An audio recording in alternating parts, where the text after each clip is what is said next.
Oi, gente. Bem-vindo de volta à nossa videoaula. Agora nós vamos tratar de ondas ionosféricas.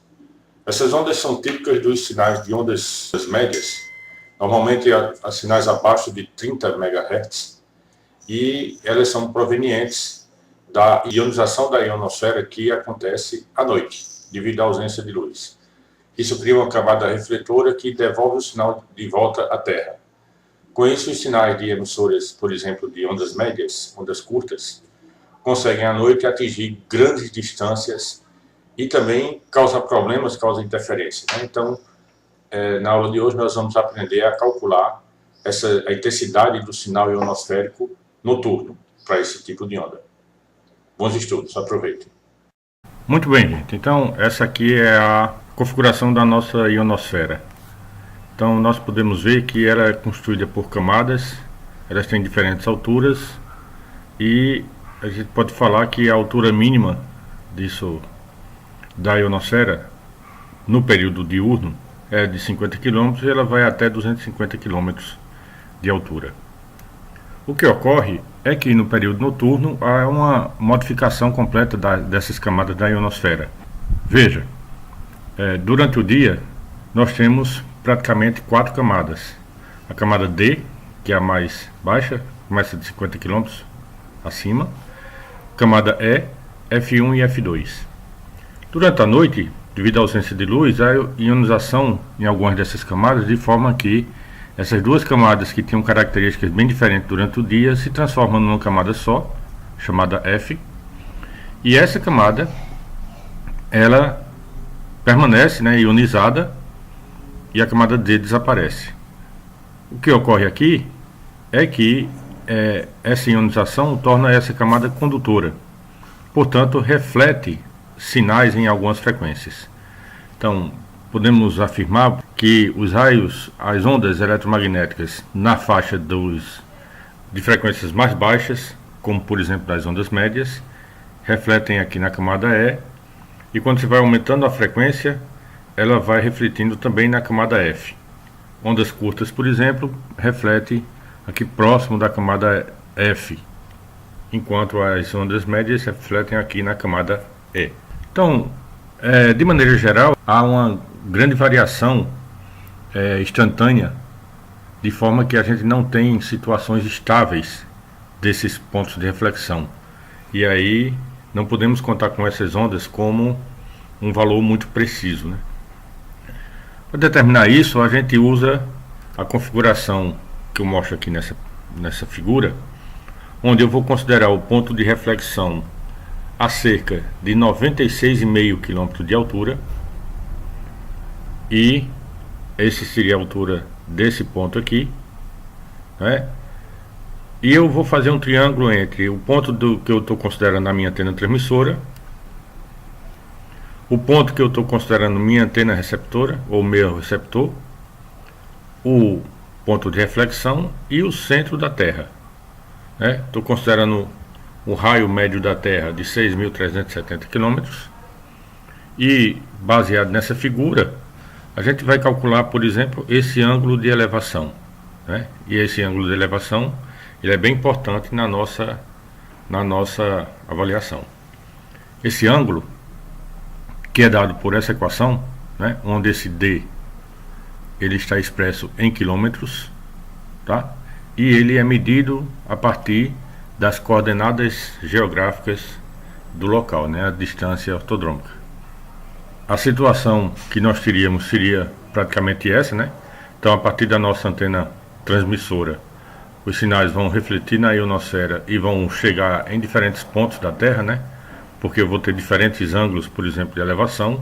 Então, a partir de um ângulo mínimo de elevação, eu vou jogar o meu sinal mais longe, né? Não quer dizer que outros ângulos também não sejam possíveis, tá? Mas é importante nós afirmarmos aqui, nós identificarmos que as ondas ionosféricas, ela é à noite apenas um tipo de onda, porque continua havendo as ondas terrestres da mesma forma que no período diurno. Então, à noite nós temos, além das ondas ionosféricas, também as ondas terrestres. Bom, Calculado o ângulo de elevação, nós vamos determinar agora qual a fração de campo que é lançada pela antena naquela direção θ, na direção de elevação que nós calculamos. Basicamente, o que nós temos seria a superfície da Terra aqui com uma antena. Então, vou colocar minha antena aqui. E nós temos as ondas terrestres, né, que vai se propagar conduzida pela Terra. E temos a nossa onda ionosférica. Na verdade, a antena está jogando raios em todas as direções, né? Menor nesse sentido, porque a antena normalmente é um monopolo vertical, mas em toda direção ela joga raio. Ela é projetada para lançar o máximo de raio nessa direção. Mas eu quero saber quanto ela lançaria, qual a fração de campo irradiada nessa direção. Considerando que essa é a direção de máximo, então nessa direção a fração de campo seria 1. Então qual é o fator multiplicativo que eu vou jogar em relação à direção do ângulo que eu calculei? Por exemplo, se fosse esse θ aqui, qual é a fração de campo irradiada na direção do ângulo de elevação? Então eu calculo o f de θ, e esse f de θ vai ser função do que a gente chama de altura elétrica da antena, tá? E do ângulo de elevação.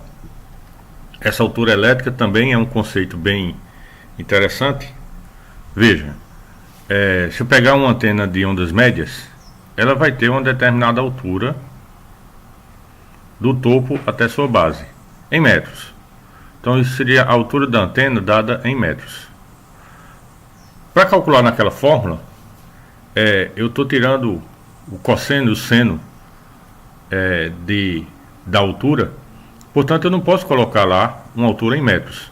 Eu quero saber essa altura da antena, quantos comprimentos de onda corresponde a esse tamanho. Então eu vou relacionar aqui um comprimento de onda na frequência da emissora vai corresponder a 360 graus elétricos. Logo, esse H, que vai ser dado em metros, vai corresponder àquele H lá da fórmula. Então, com essa equação aqui e a altura da antena, você pega a frequência da onda, calcula o comprimento de onda e você calcula qual é o comprimento elétrico da antena a partir dessa relação, né? Depois de calculado a elevação e a fração de campo irradiada, nós passamos a calcular a intensidade da onda ionosférica, e aí nós vamos usar a fórmula logarítmica, né? Onde esse ER vai ser praticamente o mesmo lá do cálculo da onda terrestre, só que aqui eu vou ter o F de θ, que é a fração de campo irradiada. Vai ser um multiplicador também, do jeito daquele outro. A novidade que tem é esse E50%, que é a intensidade mediana do campo, que é calculada a partir dessa tabela, onde os valores aqui existem para algumas distâncias. Nós podemos calcular para qualquer distância interpolando esses valores aí, tá? E aí nós conseguimos calcular o valor de E50%. Quando a distância é muito grande, essa intensidade mediana ela pode ser obtida por essa equação, onde o D também é dado em quilômetros. Vamos fazer um exemplo. Vou pegar a rádio Tabajara. Ela tem frequência 1110, potência diurna de 20 kW, noturna de 10 kW. Note que à noite nós precisamos reduzir a potência, porque a nossa onda ionosférica pode atrapalhar emissoras muito distantes. Então, para evitar essas interferências noturnas, a gente reduz a potência. O campo característico da rádio Tabajara 315 e a altura da antena 86 metros. Nota que é importante você definir agora, usar a altura da antena, né? Se você consultar uma emissora lá no sistema Syscom ou no Mosaico, você vai ver a altura da antena, a altura da torre, né? E isso é um parâmetro importantíssimo para você medir ou para você calcular o sinal noturno.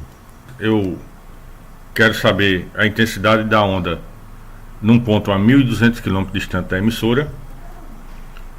Nós colocamos aqui 1.200, né? E a gente calcula que esse θ é 6,36 graus. Portanto, para calcular o F de θ, eu tenho que calcular esse valor de H, que é em relação ao comprimento de onda, né? Então, o comprimento de onda na frequência de 1110 resulta em 270,27 metros, ou o H, eu posso dizer que a altura de 86 metros, a altura da antena, corresponde a 114,55 graus elétricos, sabendo que 360 graus elétricos é 270 metros. Portanto, a fração do campo naquela direção fica 0,98886. Então, é praticamente a intensidade máxima de campo que é irradiada, né? Porque o ângulo é muito pequenininho. E a gente determina a intensidade do campo a partir do valor mediano, que eu pego na tabela, e calculo a intensidade do campo como sendo 45,11 dB micro. Veja que essa é uma intensidade calculada a 1.200 km da torre da antena. É uma intensidade bastante grande para uma distância tão grande, né? Então, vê que as ondas ionosféricas têm o poder de jogar o sinal muito longe. Ok, então nós vamos colocar alguns exercícios para vocês praticarem, e se tiver dúvida vocês postem aí no nosso fórum.